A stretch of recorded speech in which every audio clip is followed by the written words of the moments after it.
All right, so we're actually going to start doing our demo now. So let's come down. I'm going to go to the NuGet Package Manager console, and I'm going to do an install package mail kit. Bada bing, bada boom. There it is. Okay. Now, I can warn you right now, one thing you got to be careful when you're doing your coding, you have to make sure that certain things like your SMTP client, you're definitely using the one from MailKit and not one of the other ones that is there in the system. Okay. All right.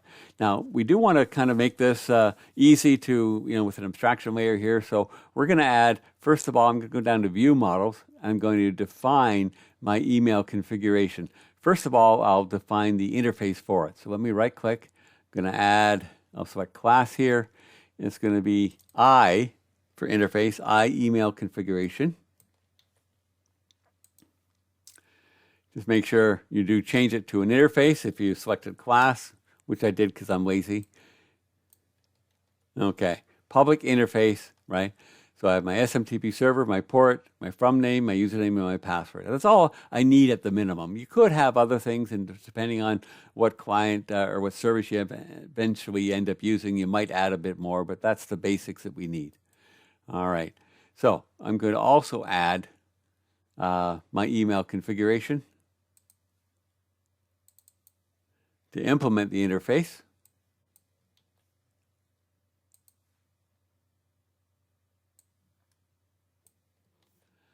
Okay. Don't forget, you have to have this there that you're implementing iConfigurator. Later on, you'll get this weird error message, and you'll be wondering what is going on, right? You have to specify that it implements the interface, and then we actually have our public properties here. Okay, so that's good. So we have that defined. I'm putting in view models because they aren't database models, right? They aren't anything that we save in the database, so that's where I put them is over here. Now, I'm going to add the email service. To me, this is a utility, right? So I'm going to add it to the utilities folder. I'm going to come in here and add a class. Okay, it's going to be my email sender, okay? Now,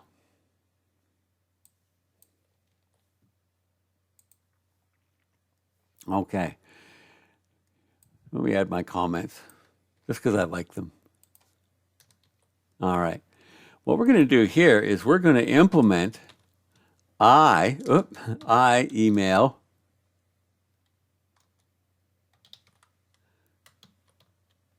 sender.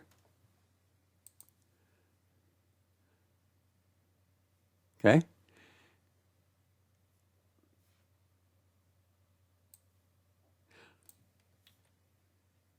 Did I type it wrong? Probably.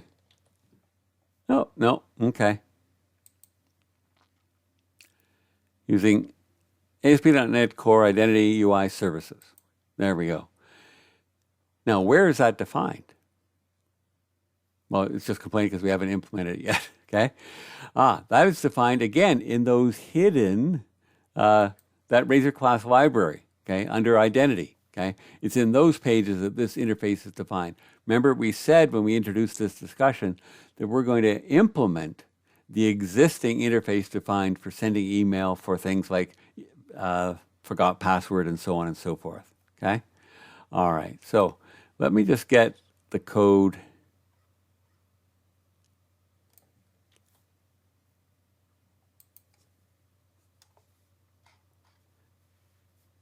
in place. Oops.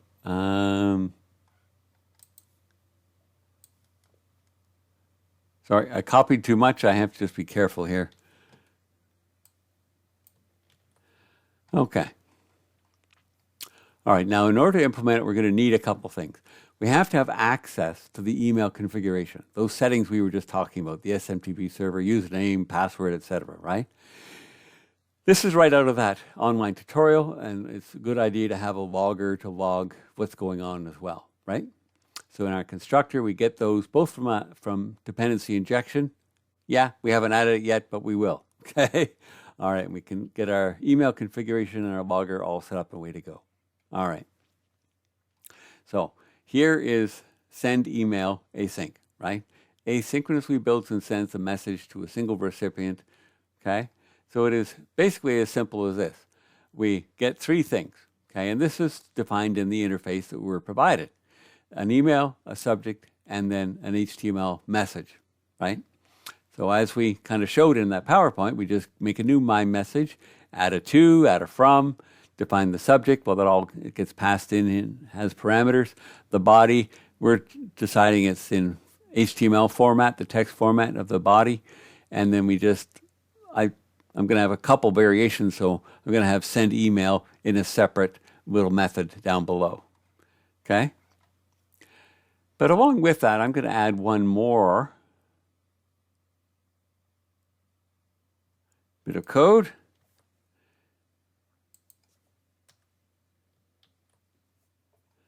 So here's our send email message async. Okay, and I guess I'm missing a curly brace. All right. Now, here is the code that actually sends the message. So this builds the message, right? And we pass the message to our send email, right? So here we get in our message, and here is where we get the email client ready, okay? We pull our configuration. We get it all set up with the server and the port, okay? We remove OAuth functionality because we won't be using it, okay? We get our username and password as well from our email configuration. We just send it asynchronously and disconnect, pretty much as we showed in our actual PowerPoint as well. But be very, very careful, right? This is underlined because we need to add the proper using. And this SMTP client exists in two namespaces, system.net.mail. We don't want that.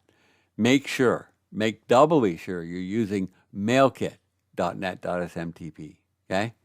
That's the one we want. If you make that simple mistake, things just will not work. The underlining will go away, but it will not work, okay? All right, so there we go. So now we have fully implemented everything, as long as we get the configuration set up and so on, to implement the iEmail sender that's already provided and defined for us in the system. So let's work on that next. So let's come down to our app settings JSON, right? So basically, what we're going to do is we're going to put an email configuration section in here, right? It might look something like this, the SMTP server. So put the address there, the full name for the from, the email address here, and the account password, and so on and so forth, right? So in my copy paste, I show a couple of examples, like say you were using an Outlook or a Gmail, right? Different choices there. In the end, what we're going to be using is Mailtrap. So it's going to look something like this, okay? Let me replace this with a slightly different version, just with most of the work done for us. Our server, as given to us in the information we have from Mailtrap, is this one, at sandbox.smtp.mailtrap.io, right? Suggest using this port. I can make up whatever from name I want. I'm going to use medical office. And before I actually run, I'll replace this with the actual values from my account, right? Okay, so that's good. I have the configuration defined in my app settings JSON. All right, now we have to do some work back in program.cs. Okay, before we are done with our builder, right? So I'm going to put it right down here just before we do our .build. Well, I've got two things put in. I might as well get them both in place and we can talk about them. It's not a lot of code. Okay, for our configuration, because we need, with our dependency injection, to be able to inject the email configuration, okay, that's what we're doing here. We're going and getting that section. What section? The one we just added over here, right? All the details from there we're getting, and then we can provide that email configuration in any controller where we need it, right? Okay, and then for the identity system, okay, we're adding this transient here to implement the iEmail sender with our email sender.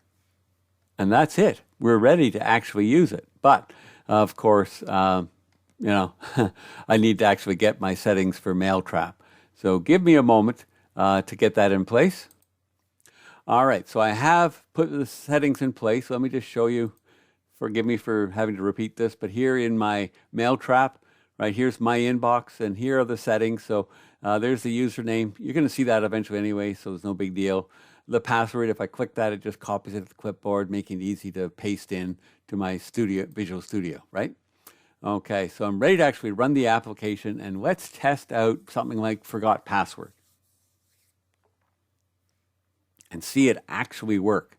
Send the email. Oh, very important. If I wasn't sitting in my home office recording this and giving this lesson, if I was in the lab at the school, this would not work, okay? Let me click login, go to forgot your password, for example. So let's put in, I don't know, admin at Outlook, right? Click reset password, and there we go. Please check your email. All right, so do I have the email? Let's come up to Mail Trap. Look at that. There is the actual email. Came in a few seconds ago, right? From medical office, there's that username, okay? To admin, right, at outlook.com, okay, which of course is a bogus address, right? If I had actually tried to send an email to that, it would have been, identified as spam. It's an invalid address, would have bounced back. I would have been in trouble. But by using Mail Trap, it's no big deal, right? But here, please reset your password by clicking here. Of course, this only is good for a limited time. I can click that. That brings me right back to my application. Okay, I could put in my email password. So admin, make up a new password. PA. I'm going to add an exclamation mark at the end.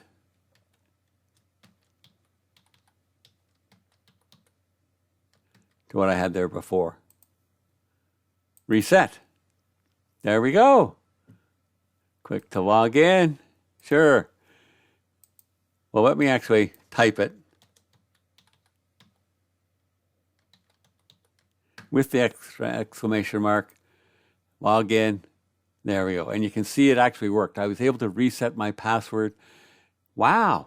Pretty impressive, eh? How quickly and easily we got email set up for our actual identity system. Any questions before we go on to the next lesson?